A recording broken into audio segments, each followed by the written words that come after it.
లక్ష్మీ కటాక్షం కోసం ఉదయం చీపురుతో ఇల్లు ఊడ్చేటప్పుడు ఈ పనులు చేయండి. హిందూ మతంలో చీపురుకు చాలా ప్రత్యేకమైన స్థానం ఉంటుంది.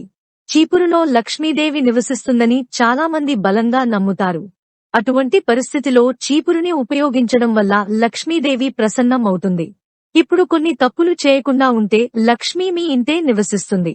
పేదరికంలో ఉన్న వారి పేదరికం కూడా తొలగిపోతుంది. అయితే లక్ష్మీదేవి మీపై కటాక్షాన్ని చూపించాలంటే చీపురును ఉపయోగించేటప్పుడు ముఖ్యంగా కొన్ని పనులు చేయాలి.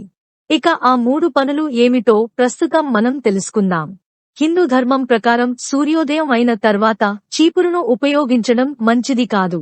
సూర్యోదయం కాకముందే చీపురుతో ఇంటిని శుభ్రం చేసుకోవాలి. సూర్యోదయమైన తరువాత ఇంటిని శుభ్రం చేస్తే లక్ష్మీదేవికి కోపం వస్తుంది. లక్ష్మీదేవి మీ ఇంట్లో నివసించడానికి ఇష్టపడదు. కనుక ప్రతి ఒక్కరూ సూర్యోదయానికి ముందే చీపురును వాడాలనేది గుర్తుపెట్టుకోవాలి.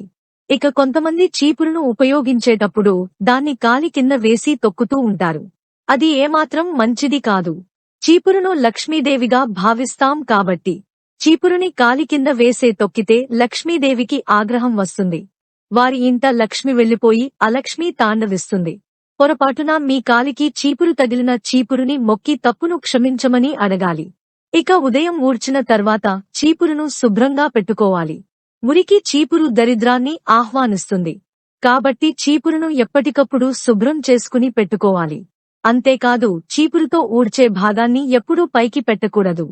ఊడ్చే భాగం ఎప్పుడు కిందకి ఉండేలా చూసుకోవాలి. అలా కాకుండా ఊడ్చే భాగాన్ని పైకి పెడితే ఇంట్లో గొడవలు ఏర్పడతాయి. అంతేకాదు చీపురును ఎల్లప్పుడూ పడమర దిశలో ఉన్న గదిలోనే పెట్టాలి. ఈ నియమాలను జాగ్రత్తగా పాటిస్తే లక్ష్మీదేవి మిమ్మలను కరుణిస్తుంది. మీకు ఎలాంటి ఆర్థిక ఇబ్బందులు లేకుండా చేస్తుంది.